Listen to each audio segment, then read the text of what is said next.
HVAKR users, here's what you need to know about the launch of our fully modular system configuration update, version 1.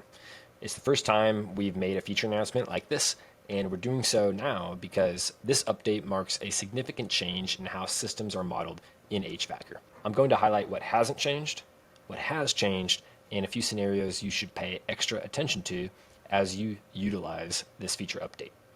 Let's get into it. First, what has not changed? In short, nothing before system design has changed. And the top half of your load reports is also unchanged. The cooling sums at peak category and the heating sums at peak with their checksums remain the same. This is system agnostic, meaning it's a raw breakdown of your load components for a given area and is not affected by your system configuration. As before, you do not need to complete system configuration, anything in system design, to get straight load calcs for your project. Also, your system diagram here is still driven by your zoning. Systems are linked to central units and zones are linked to terminal units. Now, what has changed? 2 major changes and a few minor changes that come as a byproduct of this advanced functionality. 2 major changes: systems are now fully modular and modal. Fully modular meaning you can now have as many components as you want and place them in whatever order as you want. For example, if I take this air handler, I can add additional components like this cooling coil. I can have a cooling coil after the outside air intake and after the return air mixing. So if I want, I can set this coil to reduce the outside air down to 70, and then this coil will further reduce it down to 55 after mixing occurs. There is no limit on how many components you can have and in what order you place them. Additionally, you can see the loads for both of these components. So if I go to my load report for this system and I go down to my configuration, there's my first cooling coil and there's my second cooling coil. And the load is being calculated for both of them. I can see those loads here. Here's coil 1, leaving air temperature of 70, total and sensible. And then my second coil, after mixing with additional airflow incorporated, there is that load. You can see it here. You can also see it when you hover on the component itself. And you may have noticed this cycle chart also showing you the process that you have set up with air states, all of these tags showing you exactly what is going on with this configuration. Super cool. Now, modal means you can define your cooling mode process separately from your heating mode process. You'll notice at the top here, there is a toggle to switch between cooling and heating. Let's look at this air handling configuration. In cooling mode, I have that dual cooling process set up for this unit, and I switch to heating mode and it shows me the process that is happening in heating. This is big because it allows you to set up a heating process in cooling mode and vice versa.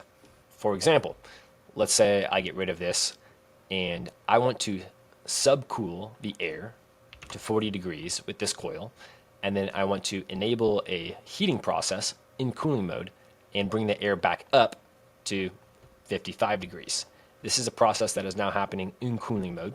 This is especially helpful when latent load and dehumidification is a big factor in your design. And the best way to view this, if you hit expand here, you can view your configuration right next to these psychrometrics. So this is the psychrometric chart plotting this configuration that you set up. Here is my outside air mixing with my return, and it gives me a mixed air state here. I'm subcooling to 40 for dehumidification processes, and then still in cooling mode, I'm reheating that air up to 55 right here. And now we have dry enough air to satisfy our, say, space sensible heat ratio.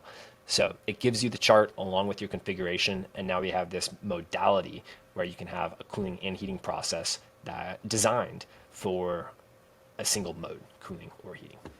This is why we developed this feature, to provide engineers with the tool for advanced system design, like what I'm showing you. Finally, what are some other changes you need to be aware of? First, this change adds complexity. For instance, you need to configure for both cooling and heating mode. If you don't see heating coil results in your load summary, you probably need to toggle over to heating and make sure that your heating mode is configured as well. So to mitigate against this, we've developed system presets for common system types where both cooling and heating modes are configured for you with standard values. For instance, I can take this system and instead of configuring everything myself for cooling and heating, I can just apply AHU to VAV with reheat, and that is pre-configured for both cooling and heating.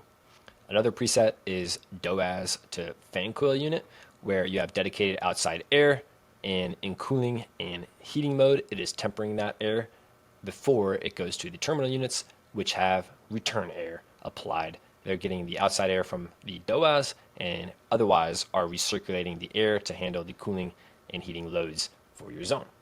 For the best experience, I recommend starting with the preset and then adjusting the values as needed from there.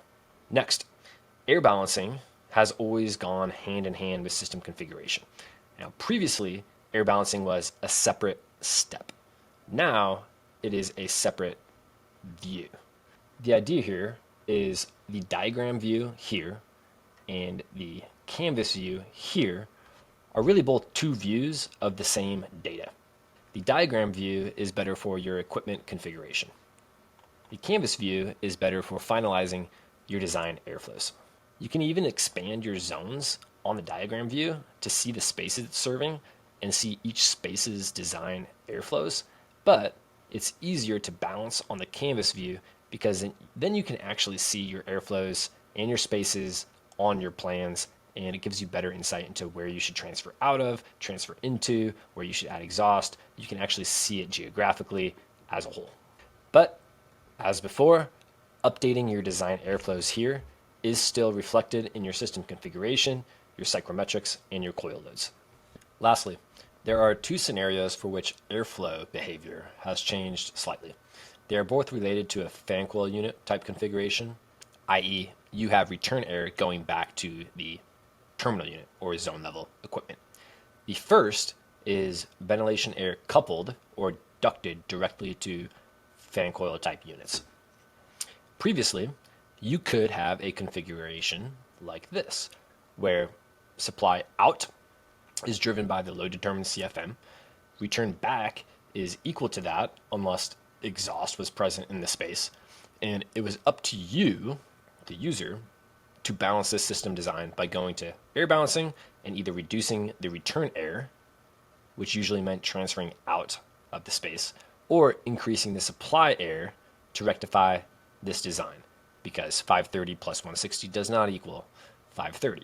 But this was a possibility. This would prompt you to do your air balancing so that this unit and this zone is balanced. Now, we return a true as-is configuration, an actual configuration that will warn you if there is a discrepancy between your real supply and your required or your target supply. So here, with 530 return and that same ventilation air coupled to this unit, your actual supply out becomes 690. This warning right here tells you that the supply is 160 CFM above the target. Your target is displayed here. So this warning now prompts you to do that same air balancing. It's the same concept as before. You're prompted to balance airflows, but this time you start with an actual and you work your way back to your target through the same air balancing process, reducing your return by transferring out of the space or adding exhaust, or you can leave your supply as is in this scenario and be content with, okay, we're supplying more air. This in turn all will affect your psychrometrics and your coil load to a degree. This change was necessary in order to create a fully modular design tool based on first principles, where you see the actual ins and outs, the processes, and the results. Now, the second scenario is a decoupled ventilation air or direct to space scenario. Previously, you had to simulate that direct to space ventilation the same way you simulated a coupled system. You could jerry-rig something like it to get a good estimate, but it wasn't perfect. Right? You still account for mixing happening here from the ventilation and the return air. Your coil is handling that, but it's not perfect. Now, we've enabled decoupled supply to spaces from a central unit. It's essentially a true way to model decoupled direct-to-space ventilation, most commonly from an ERV or a DOAS central unit. With decoupled on, it treats the space as the mixing box and will calculate additional space sensible load introduced by unconditioned or partially conditioned outside air, and it will update the primary supply air, that's this, to handle that load and still maintain your desired set point.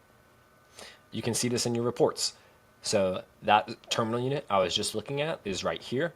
If the outside air is decoupled and going direct to space, then I will see here we have an adjusted space sensible load. Compare it to the theoretical, which is about 8,800.